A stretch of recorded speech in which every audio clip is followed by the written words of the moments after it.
नमस्कार, आप देख रहे हैं स्टार भारत न्यूज और मैं आपके साथ सुनील चतुर्वेदी। चलते हैं उत्तर प्रदेश की 10 बड़ी खबरों की ओर। उत्तर प्रदेश के फतेहपुर जिले से बड़ी खबर सामने आ रही। फतेहपुर की 180 साल पुरानी नूरी जामा मस्जिद का अवैध हिस्सा बुलडोजर से गिरा दिया गया है। पीडब्ल्यूडी विभाग ने मस्जिद के हिस्से को गिराने के लिए 1 महीने पहले नोटिस दिया था। दरअसल यहां नाला निर्माण होना है, जिसके सर्वे के दौरान ये अतिक्रमण की जद में आ गया था। मस्जिद कमेटी इस एक्शन के खिलाफ हाई कोर्ट पहुंची है, लेकिन वहां सुनवाई 13 दिसंबर को होगी। लेकिन पीडब्ल्यूडी को नोटिस पर कोई स्टे नहीं मिला है। मंगलवार 10 दिसंबर को ये कार्रवाई की गई। सूत्रों के मुताबिक ध्वस्तीकरण के दौरान पुलिस के साथ आरएफ और अर्धसैनिक बल तैनात था। बताया जा रहा है कि मौके पर कानून व्यवस्था और शांति व्यवस्था बरकरार है। ड्रोन से इलाके की निगरानी हो रही है। इसकी वजह से इलाके में भारी पुलिस बल तैनात होने के कारण स्थानीय लोग घर से बाहर भी नहीं निकल पा रहे हैं। फिलहाल इलाके में शांति है। इस मामले में एडीएम फतेहपुर अविनाश त्रिपाठी ने कहा कि मस्जिद के लोगों को पहले ही नोटिस दी जा चुकी है। जो मस्जिद पुरानी है उसको नहीं गिरा रहे हैं, उसके आगे जो अतिक्रमण करके बनाया गया था उस पर ही कार्रवाई हो रही है। उन्होंने बताया कि सुरक्षा के कड़े इंतजाम किए गए हैं। मौके पर 5 सीओ, 10 थाना प्रभारी, 200 कांस्टेबल, हेड कांस्टेबल और 1 कंपनी पीएसी और आरएएफ मौजूद है। अब आपको बताते हैं क्यों इसके अवैध हिस्से को गिरवा दिया गया है। नेशनल हाईवे 335 को चौड़ा किया जा रहा है। एनएच के चौड़ीकरण के जद में मस्जिद का अवैध हिस्सा आ रहा था। पीडब्ल्यूडी ने अवैध हिस्से को हटाने के लिए मस्जिद को नोटिस भी दिया था। ऐसे में कोई स्टे ऑर्डर न होने के कारण पीडब्ल्यू ने आज इसके अवैध हिस्से को गिरवा दिया। वहीं राकेश टिकैत ने वीडियो जारी करके एक बड़ा आरोप लगाया है। उन्होंने कहा है कि सरकार किसानों के संगठनों को तोड़ने की कोशिश कर रही है। उन्होंने कहा कि किसानों को एक ही मंच पर बैठकर बात करनी चाहिए, जिससे किसान के लिए कोई भी ऐसी घटना ना हो पाए जो उनके लिए अप्रिय हो। और भी क्या कुछ कहा राकेश टिकैत ने, वो भी आप सुनिए। संविधान आज बात करेंगे किसान संगठनों की, बात करेंगे जिस तरह से सरकारों का रवैया है उसकी, आपस में किसान संगठन लड़ रहे हैं, बात उसकी भी करेंगे। पब्लिक और किसान संगठनों को कैसे आमने सामने करवा रहा है उसकी भी बात करेंगे।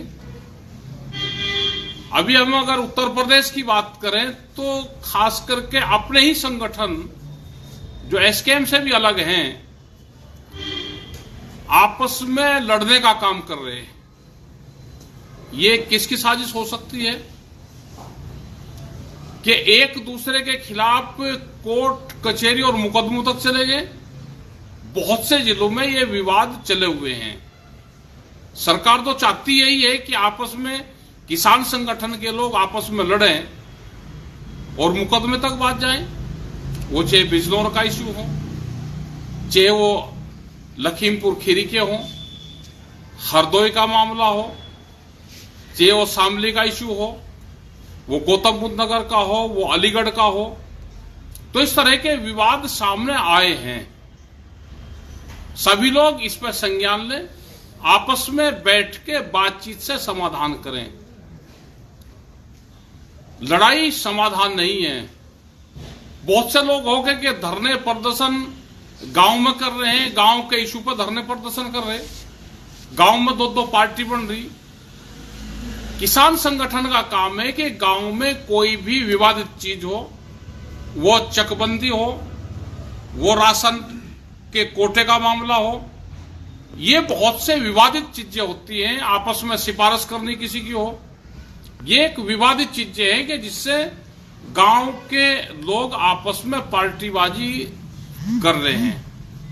किसान संगठनों का काम है कि वो किसानों के इशू उठावे, आपस में कोई विवाद है तो उसका समझौता करवावे। किसी भी पब्लिक विवाद में नहीं फंसना चाहिए।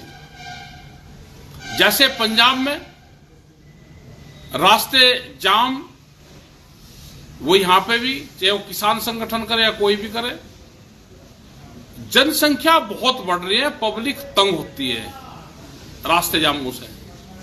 वो पब्लिक ही आमने सामना होगी। जैसे कुछ वीडियो आ रही है, वे किसान संगठनों को ही कह रही कि हमारा पूरा कारोबार खत्म हो गया, हम कहां को जाएं। तो इन चीजों से हमको बचना पड़ेगा। पंजाब में जो आंदोलन चल रहा है वे हमारे साथी हैं, सारे पंजाब वाले भी।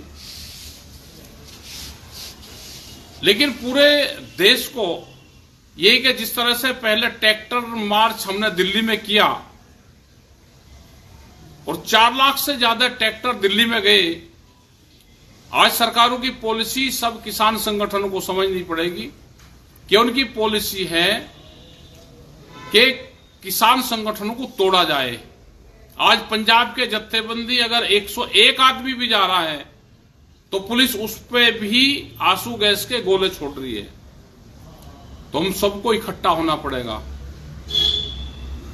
लड़ाई बहुत धैर्य से लड़ाई लड़नी पड़ेगी। दिल्ली की कॉल अगर देनी है तो दिल्ली की कॉल संयुक्त मोर्चे की जानी चाहिए, क्योंकि जो लोग दिल्ली से वापसी आए, दिल्ली की कॉल जाए तो बड़ी कॉल जाए, सब लोग इकट्ठा होकर कॉल दे। हमारे पंजाब के साथी वे भी है, पिछले 8 महीने से आंदोलन कर रहे हैं, वे किस साजिश के तहत फंसे हुए हैं वहां पे। संयुक्त मोर्चे ने एक 5 मेंबरी कमेटी भी बनाई थी, वो कमेटी उनसे बातचीत करे। जो एक बड़े लीडर है डल्लेवाल जी, वो तबियत उनकी खराब है, अमर अनशन पे है, भूख हड़ताल कर रखी है। भूख हड़ताल उस टाइम पर होती थी जब राजाओं के राज होते थे, राजाओं के सामने लड़ नहीं पाते थे तो भूख हड़ताल कर दी, राजा दया कर ले, दया पे निर्भर हम उस पे आ जाएं, हमारी बात मान लें। आजकल के राजा के यहां दया नहीं है और ना किसान दया की भीख मांगता। तो हमारी सबसे अपील है, सभी जत्थेबंदी से है कि सब लोग साथ में हैं।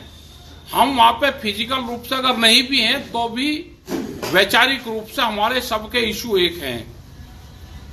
सारे किसान संगठन देश के एक हैं और हम चाहते हैं कि फिर एसकेएम फिर एक बड़ी ताकत के रूप में उभरे। लेकिन बहुत आदमी गलत तरीके के बयानबाजी सरकारों के लोग आपके बीच से करवाएंगे। पंजाब के लोगों से हरियाणा और पंजाब के पानी के विवाद पे बयान दिलवाएंगे। हरियाणा सरकार चंडीगढ़ में जमीन ले रही तो उसके ऊपर बयान दिलवाएंगे कि हम नहीं देने देंगे। इन बयानबाजी से बचना पड़ेगा। सरकार का काम है पानी कहां कितना किसको जाएगा, इन विवादों से बचो, नहीं तो आपस में फिर बंटवारा होगा आपस का। क्योंकि हरियाणा के लोगों का भी बड़ा सहयोग रहा है आंदोलन में।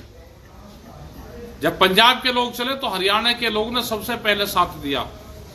आज बंटने का काम कोई ना करे, हम सब एक हैं। एसकेएम किसी ने कोई भी अलग अलग नाम से संगठन बनाए हैं, अगर वे किसान हित में काम कर रहे हैं, गांव गरीब मजदूर के हित में काम कर रहे हैं, उन सबको एक प्लेटफॉर्म पे फिर आना पड़ेगा। आप लोगों का सबका धन्यवाद। जय हिंद, जय हिंद भारत। लखनऊ में बांग्लादेश के खिलाफ विरोध प्रदर्शन शुरू हो गया है। लखनऊ विश्वविद्यालय के छत्रपति शिवाजी मैदान से बड़ी संख्या में बांग्लादेश हिंदू रक्षा संघर्ष समिति के पदाधिकारियों के साथ शहर के लोग इकट्ठा हुए हैं। इधर चौक सर्राफा एसोसिएशन और चौक चिकन हैंडीक्राफ्ट संगठन ने 2 घंटे कार बहिष्कार किया। सभी ने रैली निकालकर बांग्लादेश हाय हाय के नारे लगाए। सर्राफा एसोसिएशन महामंत्री विनोद माहेश्वरी का कहना है कि बांग्लादेश में हिंदुओं के साथ अत्याचार हो रहा है। सभी पार्टियों को एक साथ आना चाहिए, सभी को भारत सरकार के साथ मिलकर विरोध करना चाहिए। चाहे हिंदू हो या मुस्लिम, भारतीय नागरिक के साथ हिंसा होना गलत है। हमारे देश में ऐसा कभी नहीं हुआ। बांग्लादेशी हिंदू रक्षा संघर्ष समिति के द्वारा निकाली जा रही जन आक्रोश रैली, इसमें गायत्री परिवार, प्रजापति ऐश्वर्या, ब्रह्म कुमारी संगठन, इस्कॉन मंदिर, जैन समाज, बौद्ध समाज, विश्व हिंदू परिषद, हिंदू जागरण मंच, बजरंग दल, एबीवीपी समेत 12 से अधिक संगठन विरोध प्रदर्शन कर रहे हैं। प्रयागराज में लखनऊ हाईवे से श्रृंगवेरपुर धाम जाने की दूरी करीब 3 किलोमीटर है। यहाँ प्रधानमंत्री मोदी 13 दिसंबर को निषाद राज पार्क का लोकार्पण करने आने वाले हैं। पहले तो ये सड़क सकरी थी, लेकिन पिछले दिनों इसका चौड़ीकरण का अभियान चला है। दोनों तरफ अतिक्रमण हटाते हुए सड़क चौड़ीकरण तो हो गया, लेकिन बीच में करीब 1 किलोमीटर की दूरी तक इस पर ब्रेक लग गया है। अधिकारियों ने प्रयास किया, लेकिन मुस्लिम बाहुल्य इलाके के लोगों ने विरोध करना शुरू कर दिया, क्योंकि सड़क चौड़ीकरण से कुछ मकान भी जद में आ जाएंगे। यही कारण है कि अभी तक यहाँ वही स्थिति है। दोनों तरफ से एक साथ गाड़ियां आने पर यहाँ जाम जैसी स्थिति हो जाती है। श्रृंगवेरपुर पीठाधीश्वर जगतगुरु शांडिल्य महाराज ने इस पर आपत्ति जताई है। उन्होंने कहा कि देश दुनिया से श्रद्धालु यहाँ आते हैं, ऐसे में सड़क चौड़ीकरण का काम शुरू हुआ है। दोनों तरफ चौड़ीकरण हुआ और बीच में कुछ लोगों के विरोध करने पर चौड़ीकरण का कार्य रोक दिया गया। उन्होंने कहा कि इस संबंध में वह मुख्यमंत्री योगी आदित्यनाथ को पत्र भेजेंगे और अवगत कराएंगे कि जब हिंदू परिवारों के मकान तोड़कर सड़क चौड़ीकरण किए जा सकते हैं तो उनके क्यों नहीं। देखिए, यहाँ से 3 किलोमीटर सिंगदेरपुर धाम है।